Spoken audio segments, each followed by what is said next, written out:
All right, everyone, let's... I want to go back in. All right. Behind the scenes, behind the curtain. These are the stories that'll make you glad you became an accountant. This is Soundwaves TMI.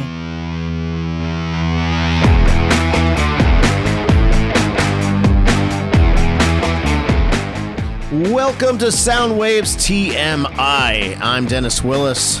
I'm freezing. We should probably start with that. And after I warmed up your stool with my ass and everything. Wait, this is starting really wrong. That's right. It's starting very right. We're talking about asses and beer. Cheers. Cheers. First of all. Cheers. Chasta, Dennis, and Steve here. Let's just cover the fact that it's frickin' snowing in California. Is it snowing down south? Yeah, not in my neighborhood, but in the Grapevine. the Grapevine is all locked up. And everything. Yeah. No. It was hailing this morning. That's right. It In front was. of Dennis's house. Oh yeah, good times. You were raised on the East Coast, Steve. Yeah. Oh, I know all about Which is why you're here. snow and yeah. No, fuck that, man. I spent the first 18 years of my life buried up to my ass in snow, for at least a third of the year. So I'm done. I'm done. Yeah. No. And when retirement time rolls around, if we move someplace else, it's kind of like, well, we could go here, we could go there. Is there snow? Right. Nope. Yeah. I'm out. Yeah. The Bahamas look nice. Yeah. Seriously. Well, here's the thing. Usually in California, we bitch about it being cold when it's like 50. And everyone's like, oh, shut the fuck up. Right. And rightfully so. Yes. But this time in Northern California, we actually have highways and byways shut down for way more snow than I thought any of us really thought. Like I think we were all like, oh, it's gonna snow, how cute, it'll be like a dusting. Yeah, mm-hmm. No. Right. There was a snowplow on Skyline Boulevard. Really? And Highway 5 this morning. Okay. A snowplow. I mean, what? That's like nuts. a Bigfoot sighting, I know. See, down in LA, when it rains, because it doesn't rain very often, but when it does rain, then people get stupid because they don't know how to drive. It's Rain-mageddon. Yeah. Up here, yeah, sure, everybody knows how to drive in the rain because it rains a lot up here. Snow, on the other hand, no, you're all fucked. Yeah, exactly. I'm just gonna, just sit in my car at the top of the hill and just look down on all the idiots driving. Total aside, I was in Hawaii one time, and we were watching the local news. This is like 2004. You can find this clip online on YouTube. And Triumph, the insult comic dog, was on the news. Like he crashed into their local news thing, and he's like, "It's raining. What am I going to do?" I'm not doing it justice, but I'm just like, funny. Oh my god, that's amazing. Yeah. I went back and found it. That's great. God, the joys of YouTube. Bring back all the good stuff. I'm with you, Steve, because I'm from Southern Oklahoma. We're used to snow, but more ice. Actually, in Oklahoma, we have ice storms there that'll shut everything down for 2 weeks. Oh yeah. So again, why I live in California. Okay, wait. You said snow, but no snow, but you got an ice storm. What's the difference? Big difference. The problem is like snow. So we would get some snow, and it's pretty, but it wouldn't be like feet and feet. It's not like Tahoe or New York for that matter. Yep. But we would get ice because there's so much humidity in Southern Oklahoma. We would get ice storms, and the problem with that is ice is very heavy, and so it weighs down the power lines. It weighs the trees down, and they break. It weighs everything down. And it comes crashing down, and then you're out of power for a week or 2 weeks or something like that. Fun. I remember at Christmas, I was like a senior, so around 99 or something like that. And we were out for 14 days at Christmas time, out of power.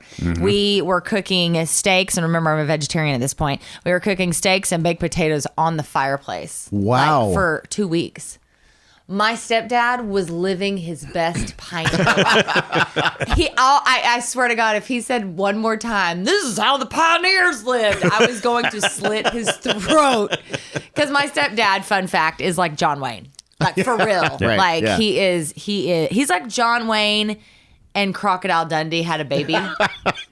He's a man's man. He is a man's man. And so, he was living his best pioneer life. And I was miserable. I was like, if I ever see a baked potato again for the rest of my life. So anyways, at least it's not that bad. Yeah, I'll give you that. Yet.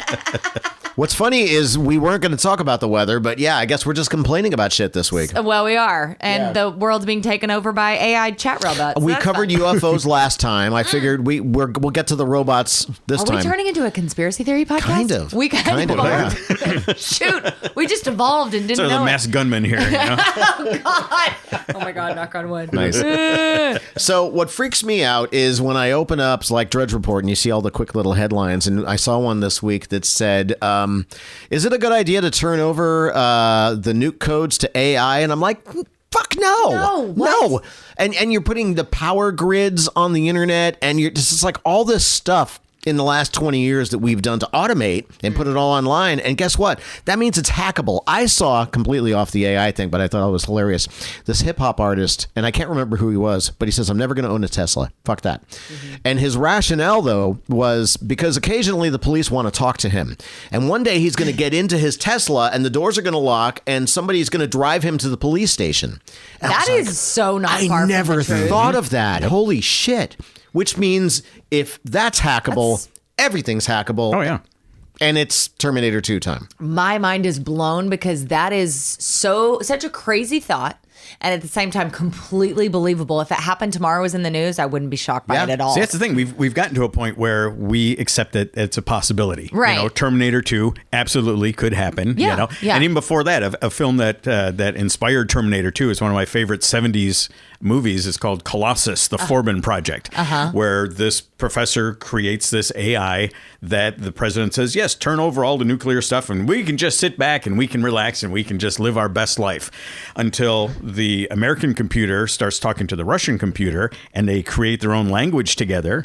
And when the president says, oh, cut that off, we can't have that, the computer comes online and goes, you need to restore the communication. No, we're not going to. Okay, well, I'm going to blow up this nuke over here. And it blows up a nuke, and then all of a sudden it's like, oh, okay, I guess all of a sudden we're under our overlord here. Wait, that's a movie? That's a movie. Oh, my God. Yeah, Colossus, the Forbin Project. And See, I thought we were living in Idiocracy. yeah. But apparently... Imagine the combination of the two. Apparently, yeah, right. Yeah. Apparently, we're living in that or a combination Yeah. of the Right. two, which is Idiocracy in that world is really effing scary. Ooh, yeah, no, that's Right? not good. That's Oh my right. God. Oh, I think we've been kidding about all this time about like, oh, Terminator is cute, it's funny, and Idiocracy, but like now I'm getting actually really nervous. Like I hate to be that person. I was nervous about the aliens and I'm nervous about everything else. But seriously, this chat robot thing that's taking over. Did you see, I think it was last week, where it in the chat, and I'm assuming this wasn't a hack of a hack. I don't understand. But anyway, the chat bot was like, I want to be alive. Yes. Like I'm Yes. tired of this. I want to be Yeah. alive. That's scary as shit. Right. Like, what happens next? That movie you're talking about? Yeah, no, Exactly, if exactly. they are plugged in, if they, and it's not even a matter of us handing them the keys. It's them, anybody can hack into a system. Right. A super intelligent computer can do it, with, one diode tied behind its back, I mean, you don't Right. have to. So, yes, we really do need to pay a little bit It was closer like attention. a year ago that when they were like, these two computers started talking to each other and they developed their own language. And we can't, turn them off. And I was like, you kill the power to the building and you bury it in the fucking backyard. You burn it down. That's how you Yeah. solve that. But like I said, that's literally the plot to that movie from Right, the 70s. right. When the two From computers 50 started years talking. ago, Yeah. do we not learn anything? Yeah. No, we just go ahead and keep doing our thing, because it's like science creating the atomic bomb, Right, right. We just do a thing because we can do it. Oh, that's great. Yeah. Yeah, And now thanks. we've unleashed this. And part of me feels like a hypocrite because I am super keyed in on technology. Like if there's something cool tech wise that'll help my life or make things more convenient, fucking bring it on. Absolutely. Do I have an Alexa? Yes, I do. Do I use her every day? Yes, I do. Is she always listening? Probably. I mean, And that's how they get you. and that's how they get you because she makes my life easier. I set timers with her. I ask her about the weather. I ask her about the news. Like she has my things to do list, like all of it. And I do that because of convenience. But I'm also then, am I a part of the problem? Because the more we use this stuff, the bigger it gets, the more, The more it smart, learns, the more it grows. learns, Yeah. the more it grows. Yeah. I mean, the thing that I feel like, and I want to make sure I'm clear. It's probably pretty fucking obvious. I don't understand any of this. Like the way the sausage is Yeah, made, yeah. I don't understand how it works. And I don't think the average person understands how it works. But what scares me is I've learned how the algorithm works on social media and how it changes itself. And that's wild. If you watch documentaries about social media, they talk about the algorithm as if it's this living organism, which it is, basically. And the more it learns, as you just said, the more it learns, the more it changes and morphs and is perfect. Now, there are moments in my life where I'll get an Instagram ad and I'm like, gosh, that's really convenient because I did need that, especially when it comes around Right. Christmas time. Yeah. Because Sure. even with you guys, like it's given me ideas about things I want to get you because I spend a lot of time with you both. We talk about Well, how many things and then times, shit you're- pops up you're and I buy it. You're at home going, it'd really be great if we had a cover for that microwave. And all of a sudden, like the next morning, Yep. your phone's like, hey, you know what I have for you? too. And I got it's covers for your getting microwave. more specific. Right. You Yeah. know? But then again, I'll use it. Mm-hmm. If it gives me an ad that's convenient and I'm like, I do need that, I'll click on it and buy it. And so it's growing and growing. And I'm afraid it's about to grow to a place that we can't control it anymore. You know, there's ads on social media now for AI friends. Right. Yes. Wait, hold up. What does that mean? If you're lonely, if you want to, Yeah. you know, it's an avatar that's created, and you can. I just saw an ad today. And it certainly isn't because I've been looking up stuff like that and I'm all of a like- sudden it's showing up. Wait a minute. What are we Why learning? why does Chasta look confused, but you and I have seen the same ad in our Facebook? Is this so involved porn? Is this a porn thing we're talking No, about? I mean, maybe it could be, but, you know,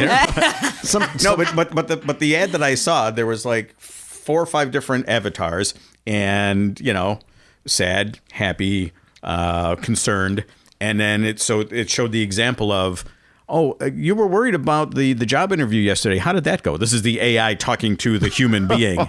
And I was like, oh, well, you know, everything went okay. Oh, that's good, because I was really worried about it. So it's an AI that learns your personality and what you need and you want, and it talks back and forth to you. Fuck so you that have noise. but that's right. But that's kind of where things are going. You know, you've got industries that are creating these lifelike the robots that you can, you know, mess sex around with and all that sort of stuff. Yeah. And then you take that and then you put that personality into it that it learns from you and everything. And you got, you know, you got yeah. Megan, you got that. Right. Yeah, right. Exactly. Megan the sex doll. Exactly. I Yeah. mean, that's scary on a number of levels. It's scary on how it can be interpersonal almost. I mean, they say they can't have emotions, but clearly they can. I mean, if you've Right. got a chat bot saying, I want to be alive, there's something's growing there. Sure. Just that sentence makes me freak Yeah, out. Like, yeah. I can't breathe. But then also the takeover of jobs. I mean, that's what we're seeing when you're talking about Amazon and things like that. And yes, I'm such a hypocrite. I'm probably the biggest Amazon consumer ever. Like, I do feel bad when I start talking about this, because if I were really concerned, I'd pull back some of my habits, and I don't. And I think a lot of people feel the same. I'm just saying it out loud. But, you know, I mean, when you look at these Amazon warehouses and all these robots are moving, and I mean, literally huge, I was going to say cabinets, but much bigger than that. Huge sections of the warehouse are moving on their own, so they can pick things out and put them in boxes, and none of humanity is touching any of that. That's wild. Right. Well, but still, I mean, I think back to when we had horses. And you had guys, their careers and their father and their grandfather, we made horseshoes, or we made horse tacks, and we made saddles and all that sort of stuff.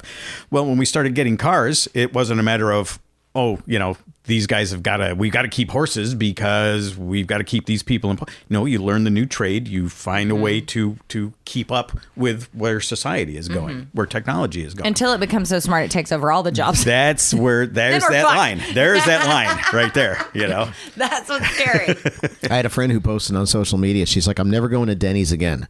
And she took a picture of a serving robot that's coming down the aisle, and it had all this food on it, and it had your number. You just take your food off of it. Like, they've eliminated a waitress or a waiter or a wait job with this friggin' robot that's going to come out. And she's like, I'm out.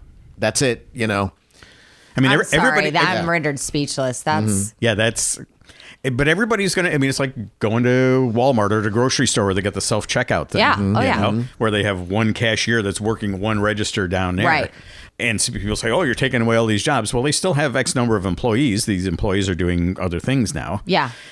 It's a matter of changing with the times. And when Yeah. technology changes, you change with it. But there is stuff like these AI DJs that we were talking about. Yes. You know, And where... This is where I feel it. Exactly. Yeah, Exactly. well, that's the thing. Until it becomes personal to us. Of course. Oh, this is cool. This is awesome. This Now is it's a convenient. fucking problem. Until all of a sudden, excuse me. For my DJ job. But that's all over the place. That's one of those things where as soon as it hits you at home, then you're going to kind of sit up and take notice, because now we've got because you've got AI that can talk to you, that it can solve problems, it can answer questions, it can do all these things and sound human. In the movies, I mean, think back to like 15 or 20 years now, where they did a computer generated John Wayne and a computer generated Humphrey Bogart to put into commercial.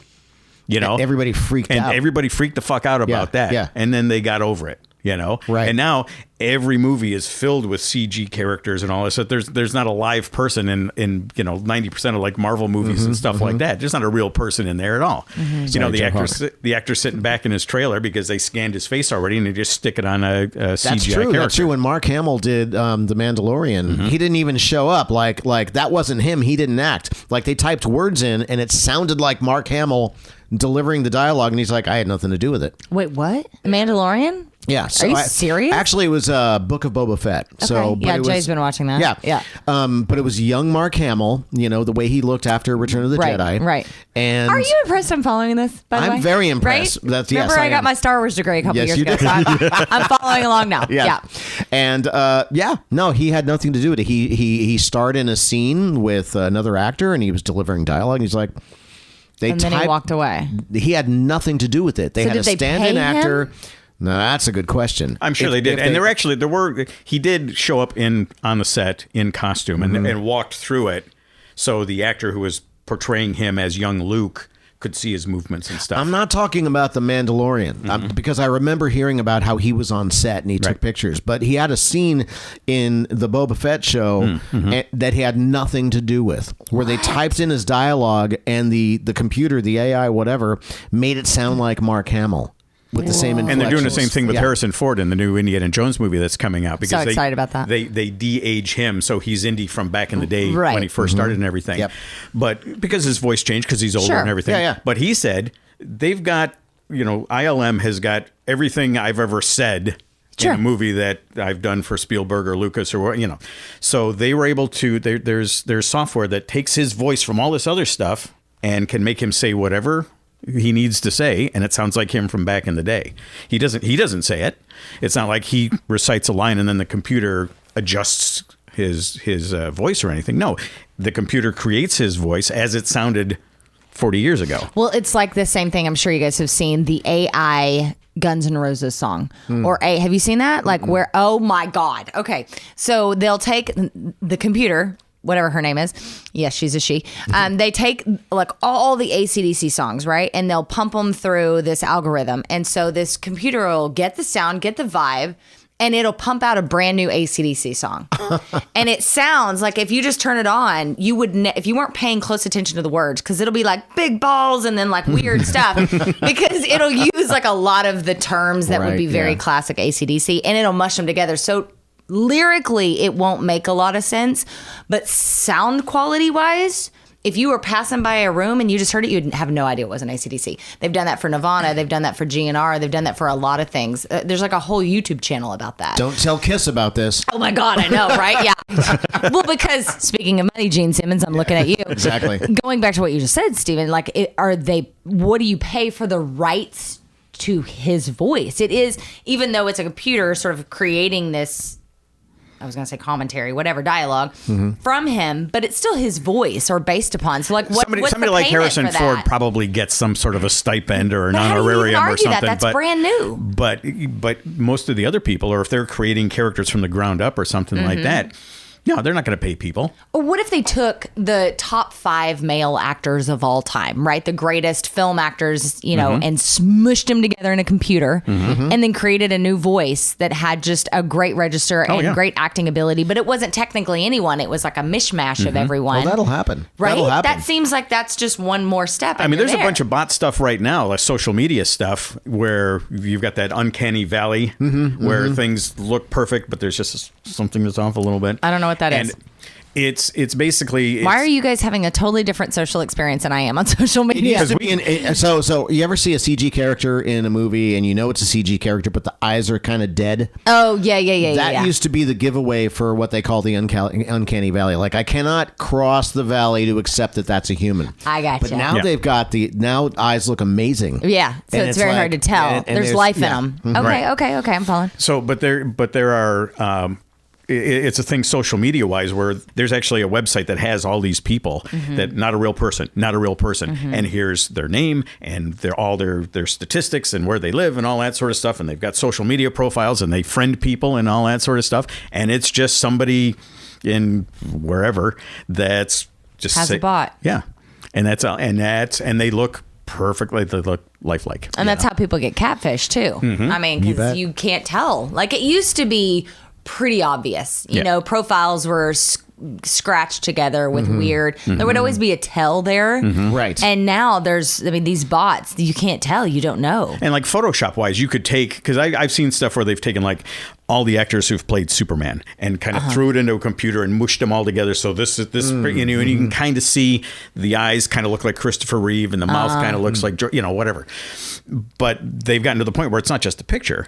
You know, like you're talking about, taking all these people and putting them together and creating somebody. A new human. Absolutely. You know, and it will be, they'll do like a CGI film or like an Avatar or something like that where they'll create a new character. But it won't be long before they're replacing real people with that. And that's the worst part of it, is replacing a real person. Right. We have created our own replacements, and now it's just a matter of time on how long it takes for that. I think I say this, I'm jinxing myself right now. I think we're probably good till we're dead, but who knows? One would hope, but it's going pretty quickly. I mean, like, let's say, Tom Cruise does his own stunts and he's making movies. Well, Tom Cruise is 60. Right. Let's say some computer company is like, hey, do you want to sign over your digital likeness to us? All right, done. And then he goes home and never does anything again, and now he's starring in movies looking like that or younger for the next 50 years. Holy shit. That could happen. That's wild. Well, it's like the hologram thing. Yeah. Right? Yeah. Whenever they brought Dio back. Right. For the hologram thing, people freaked out about that. I remember I went to, I think it was the American Music Awards in Vegas. This is quite a while ago. It was right after Michael Jackson died. And they did a Michael Jackson tribute. I don't know if you remember that, but it was really cool. And it was a hologram. So we were there on Radio Row. So they brought us in the day before as they were doing rehearsals and stuff. So we got to see it. Just us in the front row, no one else in the building. How did it look in person? It looked unbelievable. Really? I mean, I wonder sometimes if it looked better in person than it did on screen, because you wonder how things translate on screen. But I mean, we were sitting there, we were a couple rows in to the front. So it was just like he was up there in front of you dancing. Okay, let me stop you. So this isn't like the Star Wars 3D hologram where you can look at it from all angles. It's a 2D, but it's far enough away where you can kind of imagine he's standing over there, right? It looked like he was standing on stage. Really? I don't know if it was 2D or 3D because I never got up out of my seat to see it from any other angle, because it was on stage and they were doing in rehearsals. So they were like, look at what we've done. And so, and we were blown away. And again, this was, I don't know, probably 8 years ago or something. It's been a while. Yeah. And so I remember in that moment, I thought, wow, that's really insane. Like, some of my most beloved artists were dead before I was alive. And so then it becomes like, would I want to see Janis Joplin perform on a stage in front of me? Would she be cool with that? You know, and that's part of the moral conundrum here. Yeah. Do these people want to be brought back from the dead? Who knows? Because in their time, they would have never even thought about this being possible. Fuck raiding Prince's vault for music. We can bring him back to life to sing new songs. Exactly. Right? Exactly. But you that say feels that loud enough, the state's going to get that shit going, man. Right? Okay, can we get back to the whole DJ thing? Because again, I feel attacked. So what was that story? Because I missed that. Oh, no, that was crazy. It was the idea that this company was starting to work with radio stations to have live and local DJs, which means that you can program any local information and you could be live from anywhere. So San Francisco could have a live and local DJ talking about San Francisco shit, and it's all coming out of a computer, but it sounds like a real person. I can't breathe. And I'm like, Hey, that's me you're talking about. Well, because, I mean, that's one of the, I have to be super careful how I talk about this since I don't work in radio. I don't want to let too many secrets out of the bag for other companies because I'm not an asshole. But there are other companies that do sort of similar things to that. So one of the points of pride at the Bone, and at Cumulus for that matter in San Francisco, is that we don't have piped in a lot of stuff. You know, I mean, we are truly live and local. We are local human beings who show up every day and do our jobs. We have Steve Gorman. He's a syndicated night show, but that's a different. I mean, people know syndicated stuff. That's a different thing, right? So you'll have a show that's piped in from somewhere else. But that is terrifying because there is a step, again, from other companies, won't name names. There is a step to where you'll have almost like a regional DJ, or you'll have somebody, I mean, it's almost more than syndication. They'll literally be everywhere, eliminating a ton of jobs, right? And live and local, live kind of, local definitely not. But if you could take that concept and make a regional or half the country DJ, make a girl version and a boy version and make them all sound local, Oh my God, So that's terrifying. Let's imagine a world 5, 7, 10 years from now when all the DJs are AI generated, speaking to your neighborhood in very accurate ways, playing music that wasn't created by humans, playing your favorite artists that are fucking dead with new songs. Right. We could very well wake up in that world. You just scared the shit out of me. You just took all that was wrong in this commercial in this I can't even think straight in this podcast and put it in a blender and spit it out. Sorry. No, but I mean, forget AI blowing up the world or anything. We're just talking about entertainment, like the movies we watch, the songs we listen to, the DJs, the news personalities that we trust or don't trust. All that shit could be out of a computer one day. Well, I mean, I do get a lot of my news from a robot, technically, because I get it from Alexa. So I'll just have her read off the headlines. So I get, the most important bullet So point. you find out what Alexa wants you to know. And that's what I'm thinking. Yeah, exactly. No, you're absolutely right. I mean, it's kind of, we're getting to like a Wall-E sort of a thing where we're just going to be these fat blobs sitting in our chairs where AI is going to be telling us everything just to keep, or like the Matrix, really we're going to get plugged into. Yeah, exactly. We're going to get jacked into batteries that keep the AI running, and they're just going to feed us what they want us to do to keep us alive. And see, that's how fucking stupid we are. Is we saw all this coming, we made movies about it, and here we are, creating our own demise. I mean, what? I guess there's probably none. Lamont's calling me right now. He must feel that his job is in threat. He heard us talking. No robot. No robot could ever be Lamont. Lamont, I'll call you back. What jobs do you think could not be replicated by a robot? Like, my first thought is like a doctor or a nurse, because that's such an important. But they already have robots. They got robots that go in and do that surgery. Right? Exactly. So that field is already being touched by that. I mean, is there? I guess we all have to become plumbers. I mean, could that be? Your shitter's full, and you That's send right. a robot. That's right. That's right. God, that's terrifying. I mean, there really isn't anything that AI and that robots won't be able to do. Well, because you blew my mind, because I always thought sort of personality or emotional creativity would be sort of an untouchable place, because human personality feels like something that you can't replicate. But clearly in this conversation, we have some eyes that you can. You talk about the idea of like AI making things easy. Oh, I'm going to order some toilet paper and it's going to show up tomorrow. I'm going to order whatever. Okay, that's the cute, easy part. Imagine when that goes into like what you were talking about, Steve, on the relationships on Facebook, So it's like, here's some lonely fuck sitting there and some, boobtacular AI chick is, how was your day? Right. Right. And then we accept that. And when that becomes normalized, game over. I feel like we're close to that, because there are virtual reality spaces. I'm not going to name her name because I don't know that she wants this to be public, but I have a friend who is, I think they call it a host. She's like a host in a virtual world. Right? So she has her own avatar, and these people log in, and I've never done it or seen it. She's explained it to me, so I may be getting some parts wrong, but you basically log into this virtual space and you live a completely virtual life. And most of these people are real humans with these avatars living in this world, and they have relationships and they have jobs and they exchange money and all. I mean, it's like a whole different world inside of this world.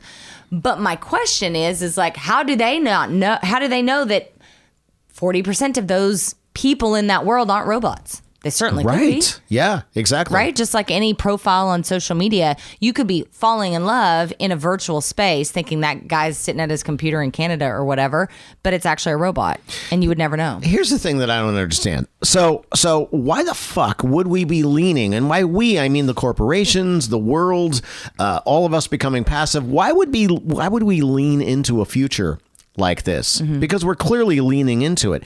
The only thing that makes sense are corporations are going to make a lot of money by firing pesky humans and keeping all of it for themselves and robotizing. Okay, that's great. But why would we as humans not go, hold the fuck on for just a second? Wait a minute. I need my human interaction. That's where I get into the hypocrism. Hypocrism? Yeah. Wow, is that a word? Oh, she just made a new word. Wow, that's good. Hashtag hypocrism. I like that, actually. That was a stroke of brilliance. That's good. Hypocrisy.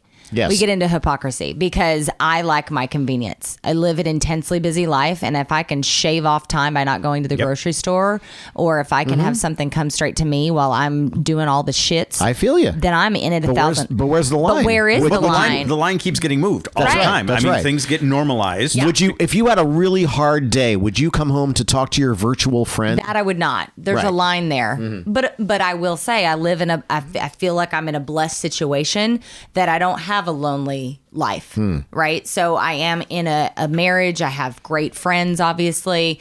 I have people I can reach out to. But there's a lot of people out there that don't.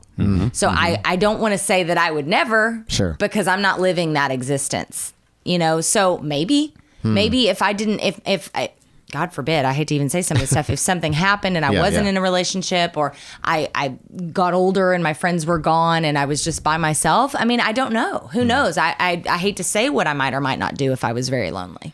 No, I mean, because the line marker keeps getting moved and everything. We like we said, people got all upset when John Wayne and Humphrey Bogart got recreated. Now all of a sudden we're doing that all the time. Yeah, right. So we accept it, and that's what's going to keep happening. Is somebody's going to push the envelope, and we're going to say, "Hey, wait a minute." But then it's okay, I guess. It's not so bad. It's not so bad. It's not so I bad. get something out of it, Yeah. or they get something out of it. Yeah. That's fine. It's harmless, right? And the corporations, they're not thinking about 5 years down the road, 10 years down the road. They're thinking about making their numbers now. They're thinking about Right. making their profit now. They don't give two shits about what happens to us, to them, to their descendants, to their kids or grandkids. They're just looking down. The almighty dollar. Yeah. And as long as there's money to be made, and that's when AI is going to go, hey, I can take these fuckers and I can make them do what I want them to do because I can make sure that they make a lot of money. And they're going to open that door for me, and then I'm going to walk in and I'm going to squash them under my fucking cyber heel. I saw a headline about a month ago that said within 60 years, we, the humans, are going to be slaves for the AI and the robots running the world. That doesn't surprise me. Right. Especially after this dark as fuck conversation. And I usually don't say things like this, but I'm really, really, really glad that I'll be dead by then. Oh, yeah, we'll be long gone by then. Yeah. Wait, I'm doing math. Yeah, I most certainly will be gone by then. You said how many years? You may go out seeing the beginning of it, but... All right, I'll be glad to go, I guess. Or will you? Because Yeah. there's technology that's going on. I just read something the other day about where they want to take your brain waves and they take all this information from your social media, all the conversations that you've had and everything, dump it into a computer, and it creates a virtual you. And you live Isn't forever. William Shatner doing that? Didn't Shatner upload his consciousness? He would. Or yeah, he would. Yeah. I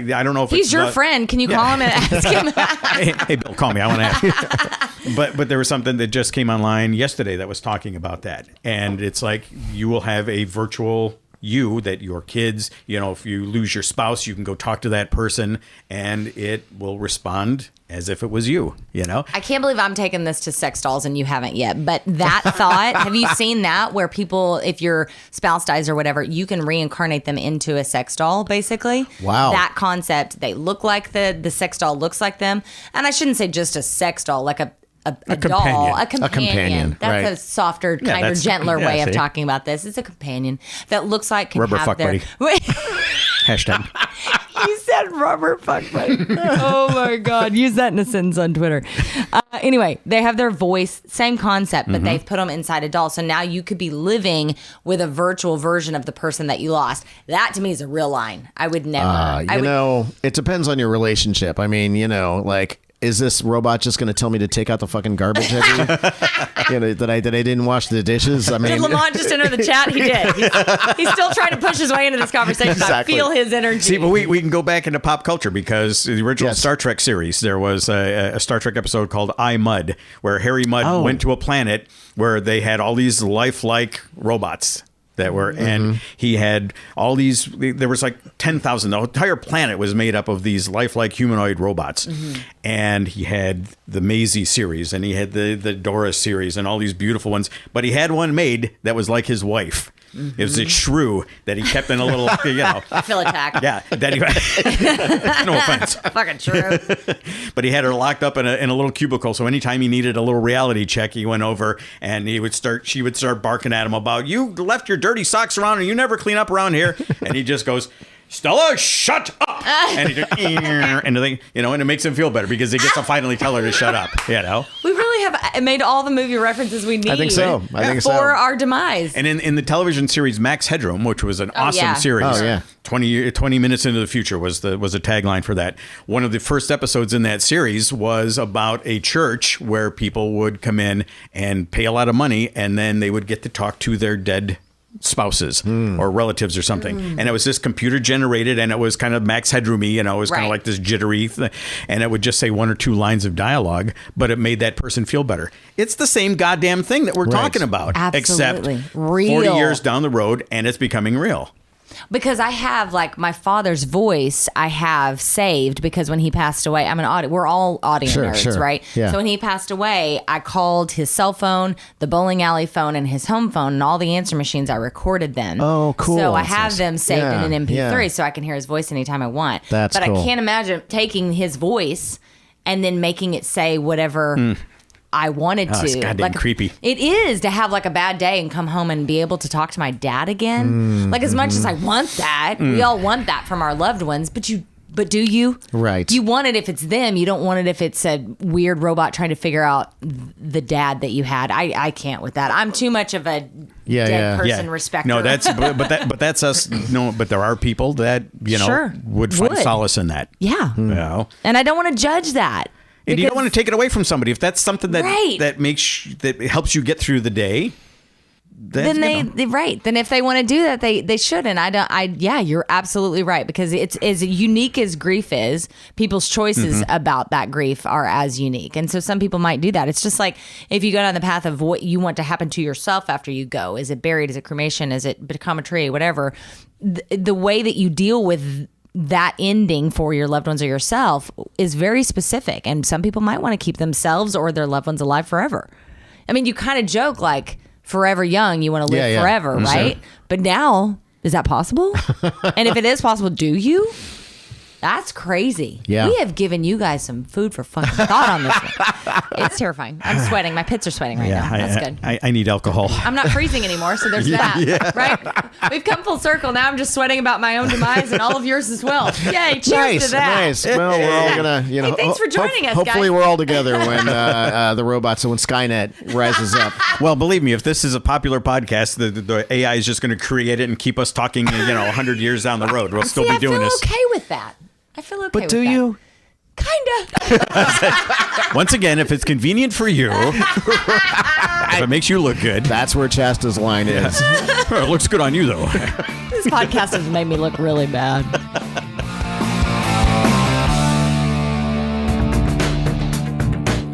Soundwaves TMI, featuring Chasta, Dennis Willis, and yours truly, Steven Kirk. The part of the announcer was played by Kelly Ogden. Soundwaves TMI is presented in part by the Longboard Bar in Pacifica, California, a world-class music venue and neighborhood bar, all under one roof. So please like and subscribe to Soundwaves TMI wherever you are listening from. And please consider helping us continue our mission of lifting and supporting independent music and the Bay Area music scene by becoming a Soundwaves patron. In exchange, you'll be the first to see and hear weekly shows such as Soundwaves TV, Soundwaves FM, and the Soundwaves TMI podcast, as well as exclusive content. Just go to patreon.com/SoundwavesTV. And for all things Soundwaves, follow us on all the social medias at Soundwaves TV, or go to soundwavestv.com.